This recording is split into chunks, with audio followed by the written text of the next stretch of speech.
siapa cakap tak ada proper education tak boleh buat benda macam tu? Allah, benar. Kan?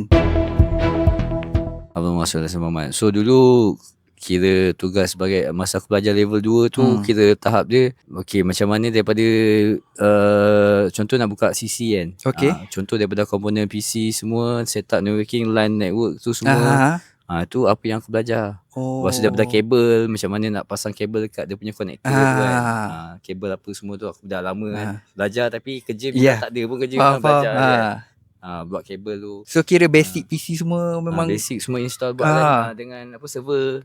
LAN dengan server semua baru banyak PC tu kan. Banyak benda lah. Alhamdulillah. So mana kan macam dulu kalau kebolehan aku dulu kalau macam member ada fund nak buka CC kan. Boleh set up lah. Boleh set up lah insyaAllah. Tengok siapa cakap tak, bukanlah, I mean siapa cakap tak ada proper education tak boleh buat benda macam tu? Allah, benar. Kan?